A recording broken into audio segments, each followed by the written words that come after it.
कलिकाल जब ऐसा आएगा तो कलिकाल के लोग कलिकाल से त्रसित होकर, ग्रसित होकर, परेशान होकर कहां जाएंगे। तब भगवान श्री सूत जी ने कहा, आप धैर्य धारण करो।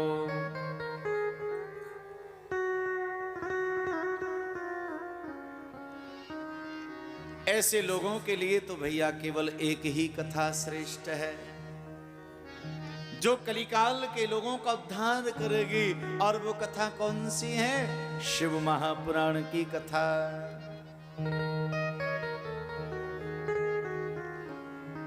तो शिव कथा का श्रवण करना, शिव कथा का वाचन करना, ये दोनों ही प्रकार से महाराज मंगल होगा। वर्णन किया महाराज सभी तिथियों में जो चतुर्दशी तिथि है, चतुर्दशी तिथि भगवान शिव की मानी जाती है। चतुर्दशी तिथि को पार्वती मैया का भगवान ने पाणी ग्रहण किया है। चतुर्दशी तिथि को भगवान ने मैया से विवाह किया, इसलिए बड़ी पावन और पवित्र है। वर्णन आता है, अगर कोई व्यक्ति अपना कल्याण चाहता है और कलयुग के दोष से निवृत्ति चाहता है तो चतुर्दशी तिथि के दिन बेल के वृक्ष के नीचे बैठकर चतुर्दश्यां निराहारो या पठे संहितां चितां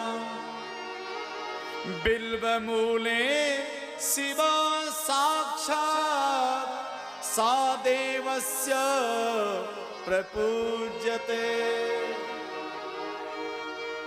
चतुर्दशी तिथि के दिन बिल्व पत्र के वृक्ष के नीचे बैठ करके थोड़ा व्यक्ति आराधन कर लेता है, भगवान के मंगल में पंचाक्षर मंत्र का जाप कर लेता है, तो याद रखो भैया उसको ये कलिकाल का जो दोष है ना वो पकड़ता नहीं है महाराज।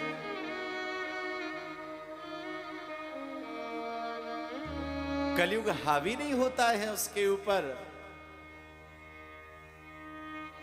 इसलिए भैया इस कलिकाल के लोगों के लिए सबसे श्रेष्ठ और सबसे बढ़िया कथा बताई है शिव महापुराण की कथा। शिव महापुराण परम पावनी, ये कथा परम पावनी है, कल्याण करने वाले है। भाव से कहो हर हर महादेव। मैं कल भी निवेदन कर रहा था, क्योंकि और देवों की आप पूजा करेंगे रिझाने के लिए बड़ा प्रयास करना पड़ता है, पर एक देवता ऐसा है वो बहुत जल्दी रीझ जाता है, और वो है हमारे भोले बाबा, जो थोड़ी सी आपकी भक्ति पर, थोड़ी सी आपके पूजन पर, थोड़ी सी आपके अनुष्ठान पर भगवान शिव रीझ जाते हैं। याद रख लो भैया, रोज यदि आपने नियम लिया है भगवान की पूजा का, रोज मंदिर में आप जाते हो, पूजा के लिए जाते हो, भजन के लिए जाते हो, जल चढ़ाने के लिए रोज जाते हो, अगर किसी दिन आपने नागा कर दिया, किसी दिन नहीं गए, तो याद रख लेना भगवान शिव भी आपका इंतजार करेंगे। आज मेरा भक्त आया नहीं, बहुत भोले हैं। प्राय करके मैं सुनाता रहता हूं, शिव महापुराण की ही कथा है। एक बहेलिया था भैया, उसने संकल्प लिया रोज मुझे शमशान जाना है, भस्में लेकर के आनी है और भोले बाबा को चढ़ानी है, रोज उसका नियम। और याद रखो भैया, एक नियम कम से कम आप भी ले लो, जीवन सुधर जाएगा, कल्याण हो जाएगा, मना दिव्यता के साथ में आपका जीवन भर जाएगा।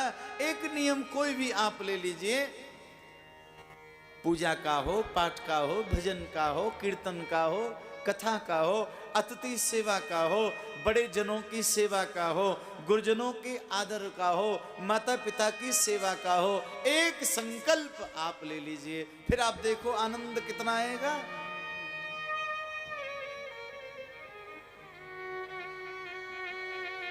संकल्प लेके देखिए भैया। बहेलिया जंगल में रहता है, मांस भोजी है, जीव जंतुओं को मारता है, उसी से परिवार का भरण पोषण चलता है, सारी महाराज उसकी प्रतिक्रियाएं हैं। लेकिन एक नियम है, भगवान शिव को भस्मी चढ़ाता है। और संकल्प क्या लिया? जब तक मैं शिव जी को भस्मी नहीं चढ़ाऊंगा मैं भोजन नहीं करूंगा। ये नियम उस बहेलिया का, वो बेचारा पढ़ा लिखा नहीं है।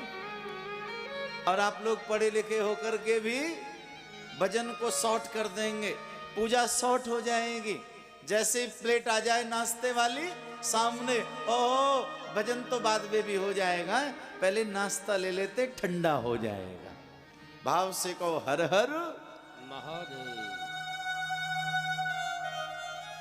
और जो नाश्ता कहीं स्वादिष्ट बन जाए, हाँ हाँ पूछो मत महाराज। लेकिन नहीं भैया, अरे नियम पक्का ले लो मैया, अरे भैया नियम पक्का ले लो, जब तक भजन नहीं भोजन नहीं। अगर ये नियम आपने ले लिया, आपका आनंद से पूरा जीवन भर जाएगा। करके देख लीजिए।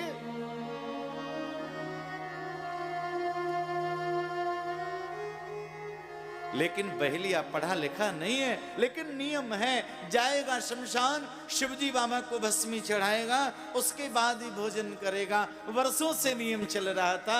एक दिन मेरे भोले बाबा पार्वती से बोले, देवी पार्वती ये भक्त हमारा कितना दिव्य है, देखो तो सही, रोज भस्मी चढ़ाता है। और भोले बाबा को भस्मी बहुत प्रिय है।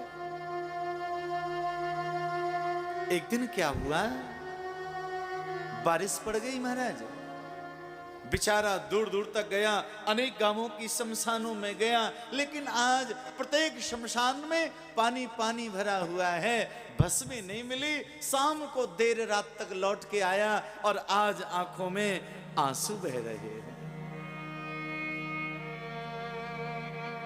पत्नी ने पति के आंसू, आंखों में आंसू देख के कहा, पतिदेव क्या बात है, आज आप रो रहे हो, कारण बताइए मुझे। बहेलिया ने कहा, देवी क्या बताऊं, आज मेरा नियम टूट गया। मेरा नियम था रोज चिता भस्मी शिव जी बाबा को मैं चढ़ा था। आज मेरा वो भोलेनाथ, आज मेरा वो शंकर मेरी प्रतीक्षा कर रहा होगा, मेरा भक्त आ रहा होगा, लेकिन आज मैं इसको भस्मी चढ़ा नहीं पाया। देवी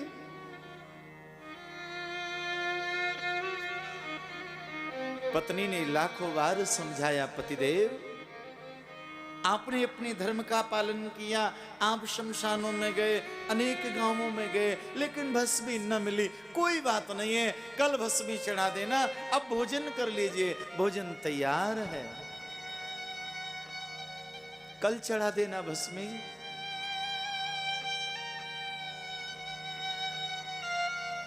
रोने लगा है बहेलिया, कहा, देवी अगर भस्मी मैं कल चढ़ाऊंगा तो भोजन भी कल ही कर लूंगा, मैं भोजन नहीं कर सकता।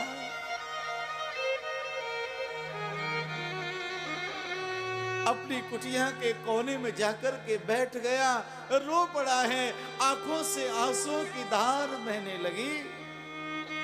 पत्नी दौड़ी दौड़ी गई, चरण पकड़ लिए, पतिदेव मैंने पहली बार आपको रोते बिलखते देखा है।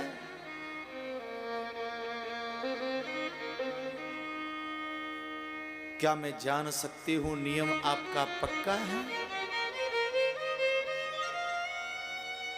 आप बिना भस्मी चढ़ाए भोजन नहीं करेंगे? अगर कल भी ना मिली तो कहा कल भी नहीं करूंगा, परसों भी ना मिली तो कहा परसों भी नहीं मिलूंगा, नहीं करूंगा, किसी भी दिन ना करी, मैं भोजन किए बिना मर ही जाऊंगा, लेकिन भगवान शिव को भस्मी चढ़ा करके ही भोजन करूंगा।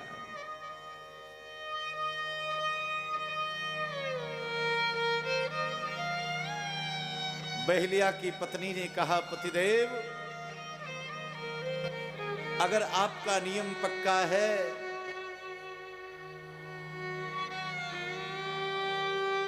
तो मैं आपसे पूछना चाहूंगी, अगर मैं आपको भस्मी ला करके दे दूं तो कैसा रहे? कहां से लेके आएगी तू? पत्नी ने कहा, पतिदेव ये शरीर पति की सेवा के लिए होता है, आज नहीं तो कल, कल नहीं तो परसों, एक ना एक दिन मुझे मरना है, और अगर आज मैं प्राण त्याग देती हूं आपका व्रत पूर्ण हो जाएगा और मेरा जीवन सफल हो जाएगा। आप ऐसा करो पतिदेव, मैं इस कुटिया में प्रवेश कर जाती हूं, आग लगा दो इसमें, मेरा शरीर जल जाएगा और मेरी भस्मी को भगवान शिव पर चढ़ा देना।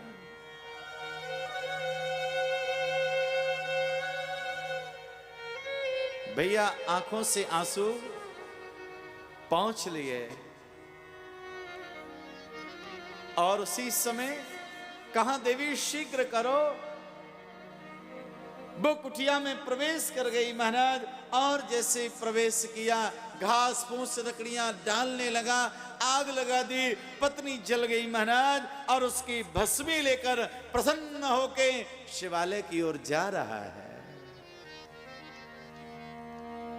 जैसे शिवालय की ओर बढ़ा, मेरे भोले बाबा प्रतीक्षा कर रहे हैं, और जैसे भस्मी को चढ़ाने लगा, आप सत्य माने भगवान शंकर प्रकट हो गए।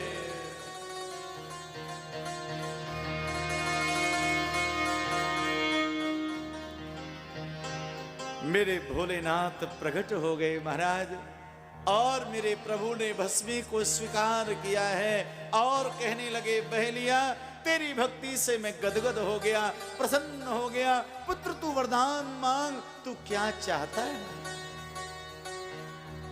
सीधा साधा बहलिया रोते हुए अपनी पत्नी का स्मरण करते हुए कहने लगा, हे भोलेनाथ, आपका दर्शन कराने का सौभाग्य जो मुझे प्राप्त हुआ है, ये मार्ग जो दिखाया है मेरी पत्नी ने दिखाया है,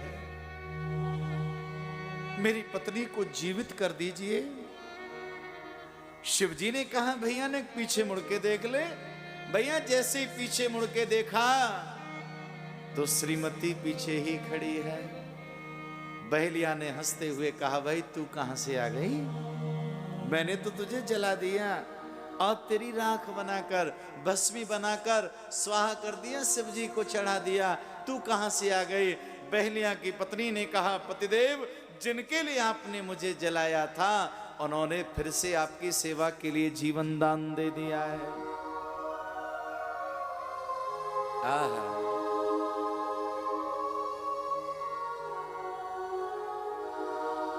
याद रखो भैया, सब देवों में से जल्दी प्रसन्न होने वाले मेरे भोले बाबा हैं। नाम है इनका भोला। भोला का मतलब